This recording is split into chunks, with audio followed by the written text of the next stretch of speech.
আসসালামু আলাইকুম এস3 পোলাপান কি অবস্থা তোমাদের? চলে আসলাম আজকে তোমাদের 26 এর বায়োলজির লাস্ট চ্যাপ্টার নিয়ে। সেটা হচ্ছে জীবের পরিবেশ, তাই না? আমরা আশা করি এই পুরো প্লেলিস্টে সবগুলো ভিডিও দেখা হয়ে গেছে।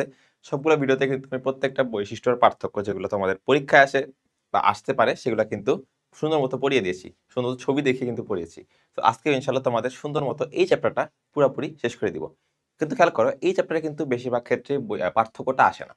পার্থক্য কম আসে, তো বৈশিষ্ট্য অনেক বেশি লাগতে পারে। হ্যাঁ? তো সেক্ষেত্রে আমি বৈশিষ্ট্যগুলাই পার্থক্য আকারে দিয়ে দিয়েছি যাতে তোমাদের বুঝতে একটু সুবিধা হয়। চলো শুরু করি। প্রথমে দেখবো এই যে আমরা খাওয়া-দাওয়া করতেছি, বিভিন্ন পরিবেশে অনেক কিছু খাওয়া-দাওয়া হচ্ছে। এই খাওয়া-দাওয়াগুলা কিন্তু বিভিন্ন স্তরে হয়, বিভিন্ন ধাপে, ধাপে হয়। এই ধাপগুলো আমরা এখন একটু দেখব। তো যেহেতু খাবার বিভিন্ন ধাপে, ধাপে হয়, তো অবশ্যই খাদকেরও ধাপ আছে, খাদকেরও স্তর আছে, তাই না? তো এগুলো আমরা দেখে ফেলবো। তো শুরুতে দেখো কি হয়, একটা তোমাদের ওভারভিউ দিয়ে যাই। শুরুতে একটা হচ্ছে উদ্ভিদ থাকে। উদ্ভিদ থেকে কি হয়? উদ্ভিদ হচ্ছে খাবার তৈরি করে। আমরা অলরেডি পড়ছি, চ্যাপ্টার 4 এ পড়ছি। সালোক সংশ্লেষণের মাধ্যমে কি হয়? খাদ্য তৈরি করে। এরপর সেই উদ্ভিদটাকে একটা প্রাণী খায়। যেহেতু উদ্ভিদকে খাচ্ছে সে হচ্ছে তৃণভোজী প্রাণী, ঘাস খাচ্ছে বা তৃণভোজী প্রাণী, তাহলে আমরা কি বলবো? এটা হচ্ছে প্রথম শ্রেণীর খাদক। প্রথম খাওয়া দাওয়া শুরু করলো তা হচ্ছে প্রথম শ্রেণীর খাদক।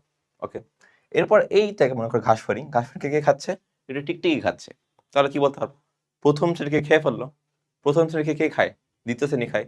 তাহলে একের পরে কি দুই, ২ নম্বর শ্রেণী হচ্ছে প্রথম শ্রেণীকে খাচ্ছে।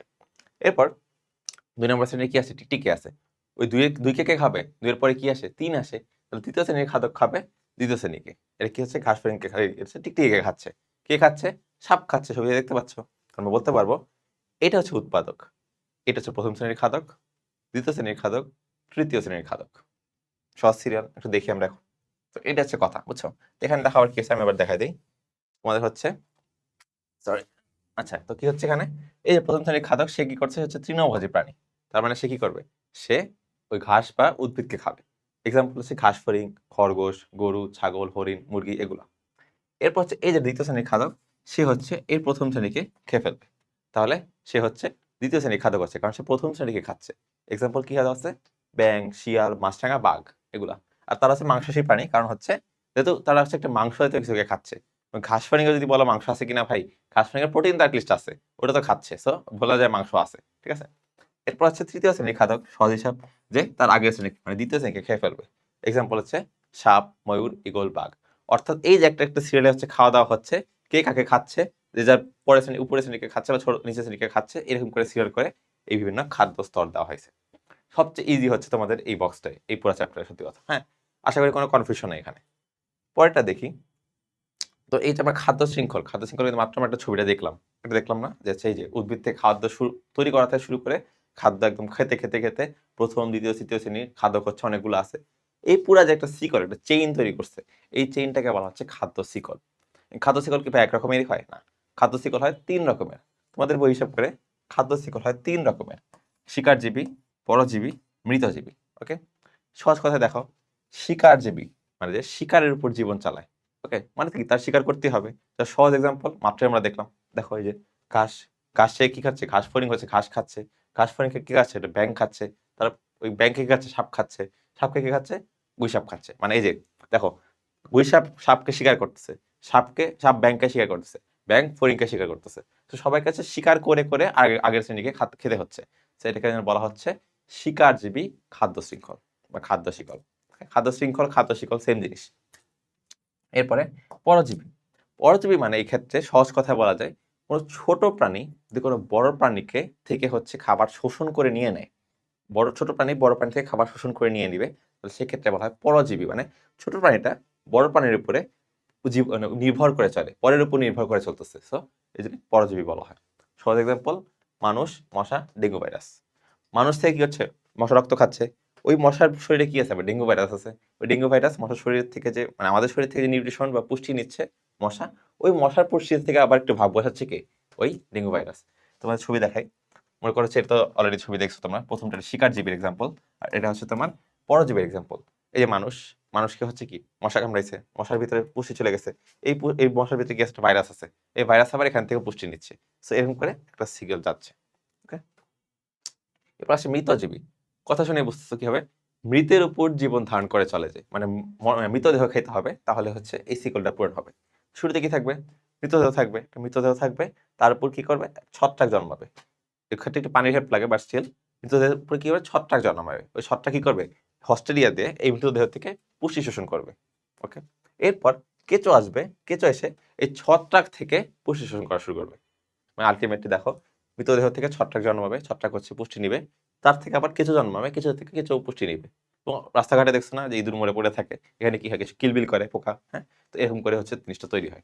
ওকে, তাহলে এক্ষেত্রে দেখো কি হয়, এক্ষেত্রে যে মানুষ মারা গেছে বা কিছুটা মারা গেছে ধরে নাও, সে মনে কি তৈরি হবে, এখানে হচ্ছে একটা ছত্রাক তৈরি হবে। ছত্রাক তৈরি হলো, সেই ছত্রাক থেকে আবার কি খাচ্ছে, একটা কৃমি খাচ্ছে, অনেকগুলো কৃমি বা হচ্ছে কেঁচো যাই বলো না কেন, হ্যাঁ, অনেক কিছু আসতেছে, সেগুলো হচ্ছে হবে সেলি যাচ্ছে।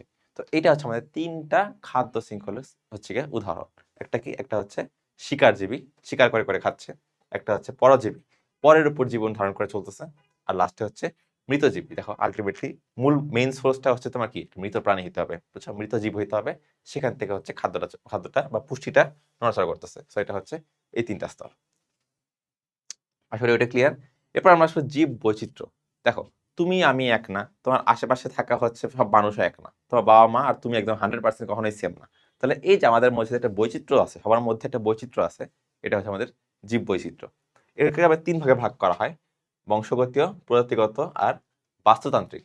সহজ কথা বলি, ফার্স্টে বংশগতীয়। বংশগতীয় সবচেয়ে বেসিক। এই দেখো, তুমি বললাম না, কিছু আগে তো বললাম, তুমি আর আমি সেম না, মানে তোমার আমার মধ্যে কিছু না কিছু ক্যারেক্টারিস্টিক বা বৈশিষ্ট্য ডিফারেন্স আছে। সেম ভাবে দেখো, এই যে অনেকগুলা বিড়াল আছে, সবগুলা বিড়াল কি সেম দেখতে? না, সবগুলো কিন্তু বিড়াল, সবগুলো প্রজাতি কিন্তু বিড়াল, কিন্তু বিড়াল কিন্তু একটা এক রকম, একটা কালার এক রকম, একটা মানে স্পট গুলো এক জায়গায়, হ্যাঁ, একটা হচ্ছে মনে করো চোখের কালার এক রকম, অনেক ডিফারেন্স থাকতে পারে। সো প্রজাতি বিড়াল হইলেও প্রত্যেকটা বিড়াল কিন্তু আলাদা, কোনো না কোনো জায়গায় ডিফারেন্স আছে। প্রজাতি একই হলেও তুমি আর আমি মানুষ হলেও কিন্তু তোমার আমার মধ্যে কিছু না কিছু ডিফারেন্স আছে। সো এই জন্য এই যে সেম প্রজাতি, প্রজাতি যদি সেম হয় তাহলে কি হবে, প্রজাতি সেম বাট আমাদের বৈশিষ্ট্যের ডিফারেন্স, এগুলোকে বলা হবে বংশগত বৈচিত্র্য। বুঝে গেছো? এর পাশে প্রজাতিগত। সোজা কথা, প্রজাতি সেম না। দেখো এই যে একটা মানুষ আর একটা বিড়াল করে নিয়ে আছে, মানুষের বিড়াল কি সেম প্রজাতি? অফকোর্স না। একটা মানুষ, গরু, ছাগল, বাঘ, ভাল্লুক যাই বলো না কেন, সবকিছু কি আলাদা আলাদা প্রজাতি না? প্রত্যেকের মধ্যে আসলে প্রজাতিগত কোনো ডিফারেন্স, মানে অনেক ডিফারেন্স আছে না? একটা মানুষ আর একটা বিড়াল তো পুরাই আলাদা, একটা গরু একটা ছাগল পুরাই আলাদা, একটা মানুষ একটা গরু পুরাই আলাদা, ঠিক কিনা? তাহলে এই যে প্রত্যেকটা প্রজাতির মধ্যে যে ডিফারেন্সগুলো আছে, প্রত্যেকটা ইন্ডিভিজুয়াল প্রজাতির মধ্যে যে ডিফারেন্সগুলো আছে, এগুলোকে বলা হয় প্রজাতিগত বৈচিত্র্য। এই ক্ষেত্রে প্রজাতি সেম ছিল, এই ক্ষেত্রে প্রজাতি আলাদা হয়ে গেছে। ওকে, আর লাস্ট হচ্ছে বাস্তুতান্ত্রিক। ধরো আমি হচ্ছে এখন ঢাকায় আছি, তুমি আছো হচ্ছে চিটাঙে, আরেকজন আছে সুন্দরবনে। ওকে, তাহলে ঢাকায় হয়তো সমতল পরিবেশ, চিটাঙে পাহাড়ি পরিবেশ, আবার তোমার সুন্দরবনে হচ্ছে তোমার ম্যানগ্রোভ বন জাতীয় পরিবেশ। তো আলটিমেটলি দেখো প্রত্যেকটা জায়গা কিন্তু আলাদা, হ্যাঁ, প্রত্যেকটা জায়গা আলাদা, আমাদের প্রত্যেকটা বাস্তুগত পরিবেশ আলাদা। এই যে বাস্তুগত পরিবেশের মধ্যে পার্থক্য, এগুলাকে বলা হয় বাস্তুতান্ত্রিক বৈচিত্র্য। হ্যাঁ, এগুলো আরো এক্সাম্পল আছে কি, দেখো বন, জমি, হ্রদ, অনেক ধরনের, পৃথিবীতে অনেক ধরনের বাস্তুভূমি আছে বা হচ্ছে বাস্তুগত পার্থক্য, মানে পরিবেশ আছে। সেই পরিবেশগুলো পার্থক্যই মেনলি হচ্ছে বাস্তুতান্ত্রিক বৈচিত্র্য। ক্লিয়ার? আশা করি ক্লিয়ার। তো এই হচ্ছে তোমাদের এই বিভিন্ন ধরনের জীব বৈচিত্র্য প্রকারভেদ তোদের বুঝিয়ে দিলাম। এর পাশে ধনাত্মক আর ঋণাত্মক আন্তঃক্রিয়া। এই যে আমাদের পরিবেশে যে আমরা থাকি, অনেক কিছু, অনেক জীব হচ্ছে একসাথে একটা পরিবেশে থাকে। তুমি আছো, তোমাদের বিড়ালগুলো আছে, তোমার কুকুর আছে, তারপর হচ্ছে তোমার বিভিন্ন ধরনের পোকামাকড় আছে, বিভিন্ন ধরনের কি আছে, আর হচ্ছে জীবাণু আছে, অনেক কিছু আছে। তো ব্যাপারটা কি, এই যে পরিবেশের ভিতরে এত কিছু যে আছে, সবাই কি একটা মিলেমিশে কি কোনো কোনোভাবে চলে না? কিছু ক্ষেত্রে সেটা পজিটিভ, কিছু ক্ষেত্রে নেগেটিভ। হয়তো সে তোমার উপকার করতেছে, হয়তো তোমার অপকার করতেছে, অথবা কিছু করতেছে না। হ্যাঁ, হয়তো একটা বিড়াল তোমার উপকার করলো, হয়তো একটা জীবাণু তোমার ক্ষতি করলো, অথবা কেউ কিছুই করলো না। তো এই যে বিভিন্ন ধরনের ইন্টারাকশন আছে, এই ইন্টারাকশন গুলাকে দুইটা ভাগে ভাগ করা হয়। ইন্টারাকশন বা আন্তঃক্রিয়াকে দুইটা ভাগে ভাগ করা হয়, ধনাত্মক আর ঋণাত্মক। আমরা এগুলো দেখবো, ডিফারেন্সটা দেখি। এটা হচ্ছে ধনাত্মক হচ্ছে মেইনলি যে দুইটা জীবের মধ্যে একটা একটা সহায়তা করবে। আলটিমেটলি জিনিসটা কি, সহায়তা করবে অথবা অপকার করবে না। সোজা বাংলা কথা, যে অপকারী করবে না, মানে ক্ষতি করবে না, সে হচ্ছে ধনাত্মক। আর যে ক্ষতি করবে, সোজা কথায় ক্ষতিগ্রস্ত হবে, সে হচ্ছে ঋণাত্মক। এটা হচ্ছে মেইন ডিফারেন্স। এটা সহায়তা করবে বা সাহায্য করবে বা কিছুই করবে না, কোনো ক্ষতি করবে না, সেটা হচ্ছে পজিটিভ। আর যে ক্ষতি করবে সে নেগেটিভ। ওকে, এরপর হচ্ছে ধনাত্মক আন্তরিককে দুইটা ভাগে ভাগ করা হয়, এটাকে তিনটা ভাগে ভাগ করা হয়। আমরা ডিটেলস দেখবো, পরে দেখতেছি এটা। এরপর এক্সাম্পল আছে, সিম জাতীয় উদ্ভিদের নডিউলে রাইজোবিয়াম ব্যাকটেরিয়ার বসবাস।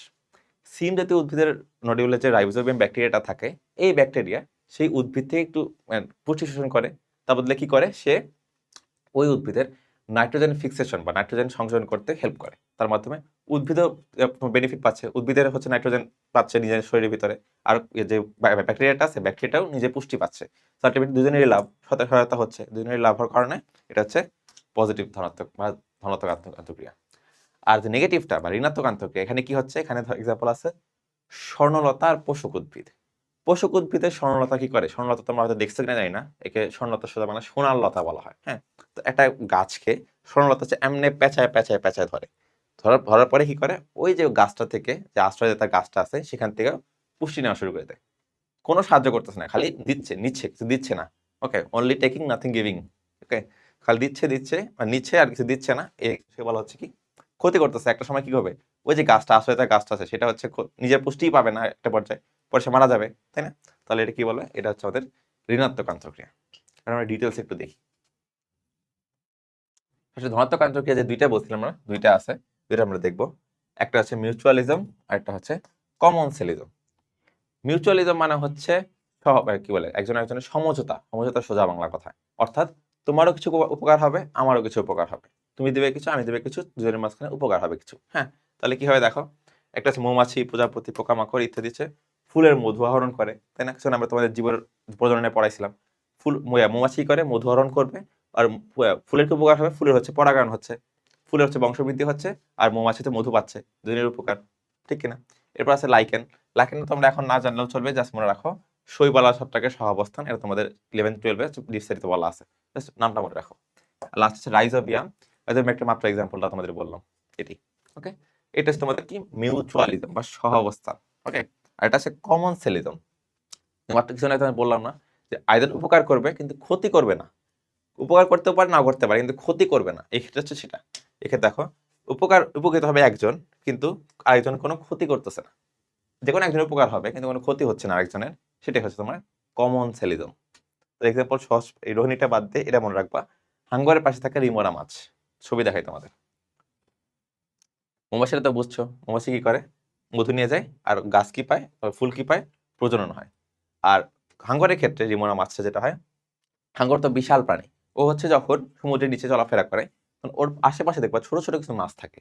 এই মাছগুলা কাজ কি, মাছগুলা হচ্ছে তোমার ওই যে সমুদ্রের স্রোতটা যে আসে না, স্রোতটা তার হচ্ছে আসতেছে না, যেহেতু একটা সাপোর্ট পাচ্ছে, হাঙ্গর যেভাবে যায় তার পিছিয়ে পিছিয়ে যেভাবে যায়, তাহলে একটা সাপোর্ট পাচ্ছে না, তাহলে ওর যে স্রোতের যে বিপরীতে যে পাওয়ারটা দেওয়া লাগতেছে, যে পাওয়ারে হচ্ছে ওর সাঁতার কাটতে হচ্ছিল, সে পাওয়ার নেওয়া কমে যাচ্ছে, তাহলে শরীরে হচ্ছে এনার্জি রিজার্ভ হচ্ছে, এটা একটা পয়েন্ট।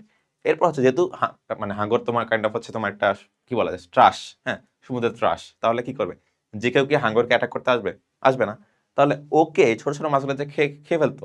আর একটু এর চেয়ে একটু বড় মাছ যেগুলো আছে সেগুলো তো ছোট মাছগুলোকে খাবে, এর চেয়ে বড় মাছ, মাঝারি মাছগুলো আছে সেগুলো ছোট মাছগুলো খেয়ে ফেলতো, কিন্তু হাঙ্গরের ভয়ে কিন্তু ওর কাছে যেতে পারে না, কাছে যেতে পারে না, সো ওদেরও খাইতে পারতেছে না। সো এই হচ্ছে আলটিমেটলি উপকার হচ্ছে খালি ছোট মাছটার, হাঙ্গরের কোনো উপকার হচ্ছে না, হাঙ্গরের কোনো লাভ নাই, কোনো কিন্তু লসও নেই। যেহেতু হাঙ্গরের লস নাই, তাহলে কি হচ্ছে, জীবনে কোনো লাভ লস না থাকার কারণে হাঙ্গরকে আমরা বলতেছি কি কমন সেন্সের উদাহরণ এটা। ওকে, আচ্ছা, তো এই হচ্ছে তোমাদের ধনাত্মক আন্তঃক্রিয়ার এক্সাম্পল। আমরা ঋণাত্মকগুলো তিনটা দেখি। ঋণাত্মক তিনটা আছে, শোষণ, প্রতিযোগিতা আর অ্যান্টিবায়োসিস। শোষণ অলরেডি আমরা পড়ছি, তোমাদের স্বর্ণলতা কি করে, পেঁচায় ধরবে, শোষণ করবে, কিন্তু ক্ষতি করতেছে, কোনো উপকার হচ্ছে না, এটা একটা। কোকিলের বাসা তোমরা ছোটবেলা থেকে পড়ে আসছো, কোকিল কখনো নিজে বাসা বাঁধে না, কোকিল গিয়ে কাকের বাসায় ডিম পারে, ও কাকের হচ্ছে ডিমকে ফালা দেয়, কাকের ডিমকে ফালা দিয়ে কাকের জায়গায় ডিম পারে, কাক ওখানে কি তা দিয়ে হচ্ছে ফুটায়, পরে দেখা যায় কোকিল হয়ে গেছে, এরকম আর কি, বুঝছো, এটাকেই শোষণের এক্সাম্পল। তারপরে প্রতিযোগিতা, প্রতিযোগিতার সাথে কথা হচ্ছে ডারউইনের সংগ্রাম। ডারউইন সাহেব বলছিলেন যে হচ্ছে সার্ভাইভাল অফ দ্য ফিটেস্ট, মানে যে হচ্ছে সংগ্রামী সে হচ্ছে বেঁচে থাকবে। যেমন সহজ কথা আমি বলি যে এক সময় ডাইনোসর রাজত্ব ছিল, ডাইনোসর হচ্ছে পুরো পৃথিবী কাঁপায় বেড়াইতো, কিন্তু এখন কি ডাইনোসর আছে, নাই। মানে এই যে প্রতিযোগিতা বা সংগ্রামে কিন্তু ডাইনোসর হেরে গেছে, এখন কি করতেছে, ডমিনেট করতেছে, মানুষ করতেছে। এক্সাম্পল আছে দুইটা, অন্তঃপ্রজাতিক আর আন্তঃপ্রজাতিক। মানে সেম প্রজাতির ভিতরে হচ্ছে সংগ্রামটা, আর হচ্ছে আন্তঃপ্রজাতিক মানে অনেকগুলো প্রজাতি আছে সেখানে হচ্ছে সংগ্রামটা হচ্ছে। এই হচ্ছে দুইটা ডিফারেন্স প্রতিযোগিতার। আর লাস্টলি হচ্ছে অ্যান্টিবায়োসিস। অ্যান্টিবায়োসিসটা হচ্ছে অ্যান্টিবায়োটিকের ওয়ার্ডটা তোমরা শুনছো, সেটার কাজ। অ্যান্টিবায়োটিক মানে কি, ব্যাকটেরিয়ার বিপক্ষে কাজ করে এমন কিছু ওষুধ বা এমন কিছু জিনিস, হ্যাঁ, এটা হচ্ছে অ্যান্টিবায়োটিক বলা হয়। অ্যান্টিবায়োসিসে কি হয়, এখানে এক্সাম্পল দেওয়া হয়েছে হচ্ছে পেনিসিলিয়াম ছত্রাক যেটা আছে, ছত্রাক বা পেনিসিলিয়াম যেটা, সেখান থেকে পেনিসিলিন তৈরি করা হয়। এই পেনিসিলিনকে তুমি যদি একটা ব্যাকটেরিয়ার কাছে রাখো, তাহলে দেখবে ব্যাকটেরিয়াকে হচ্ছে খেয়ে দিয়ে নষ্ট করে ফেলাই দিবে। মানে আলটিমেটলি আমাদের ব্যাকটেরিয়া ধ্বংসের জন্য কি হেল্প করতেছে, এই পেনিসিলিন। আর এই সূত্রকে ফলো করে কিন্তু আমাদের প্রথম জীবনের মানে পৃথিবীর প্রথম হচ্ছে অ্যান্টিবায়োটিক তৈরি করা হয়েছিল। আচ্ছা, তাহলে এই অ্যান্টিবায়োটিক প্রক্রিয়াটা মেইনলি হচ্ছে আমাদের কি দেখো, জীব কর্তৃক অন্য জীবের রাসায়নিক নষ্ট করে দিচ্ছে। পেনিসিলাম ছত্রাক এটা জীব, এ কি করতেছে, ব্যাকটেরিয়া একটা জীব, তাকে ধ্বংস করে দিচ্ছে, তার হচ্ছে রাসায়নিক কিছু কাজকর্মের মাধ্যমে ধ্বংস করে দিচ্ছে। ছবিগুলো আমরা একটু দেখি। যে কোকিলের বাসায় হচ্ছে মানে কাকের বাসায় কোকিলের ডিম, এই যে দেখো এর টেক্সট আলাদা, এটা হচ্ছে কোকিলের ডিম, ডাইনোসরের ছবি, এখন যা বিলুপ্ত হয়ে গেছে কাইন্ড অফ। আর লাস্টে হচ্ছে এই যে অ্যান্টিবায়োটিক প্রক্রিয়াটা, হ্যাঁ, এখানে ফার্স্টে নর্মাল ছিল, এরপর হচ্ছে ব্যাকটেরিয়া কালচার কয়েকটা জায়গায় ছিল, সেখানে কি দেওয়া হলো, পেনিসিলিন দেওয়া হলো, দেওয়ার মাধ্যমে তখন হলো কি ওই পেনিসিলিনটা হচ্ছে ওকে ঘিরে ধরে ধরে আলটিমেটলি রাসায়নিক কিছু রিয়াকশন করে মেরে ফেললো। তো এই হচ্ছে পুরো প্রসেসের মাধ্যমে অ্যান্টিবায়োসিস বা হচ্ছে অ্যান্টি মানে হচ্ছে বিপরীত, বায়োসিস মানে হচ্ছে জীবন, জীবনের বিপরীতে কাজ করছে, মানে মেরে ফেলতেছে। কি মেরে ফেলতেছে, পেনিসিলিনকে, ব্যাকটেরিয়াকে মেরে ফেলতেছে। সো আলটিমেটলি মেরে ফেলতে তো খারাপ মানে ভালো কিছু হতে পারে না, মেরে ফেলতে খারাপ জিনিসই, তাই না? তাহলে এটাকে হচ্ছে নেগেটিভ বা ঋণাত্মক আনসারকে বলতে হবে। সো এই হচ্ছিল আজকে তোমাদের লাস্ট যেই শর্ট ক্লাসের লাস্ট চ্যাপ্টার তোমাদের এখানে। তো আশা করি সবাই বুঝতে পারছো, আশা করি সবাই হচ্ছে ফুল প্লেলিস্টটা দেখবা। হ্যাঁ, তোমাদের ট্রাই করছে সবকিছু গুছায় প্রস্তুত করে দেওয়ার। স্লাইড তোমরা অবশ্যই সবগুলো লিঙ্কেই পেয়ে যাবা, প্রত্যেকটা স্লাইড প্রত্যেকটা ভিডিওর লিঙ্কে পেয়ে যাবা। তো আশা সবার উপকার হয়েছে। এরকম আর কোনো সিরিজ যদি তোমরা চাও তাহলে অবশ্যই কমেন্টে জানাবা। আশা করি ভালো থাকবা সবাই। আল্লাহ হাফেজ।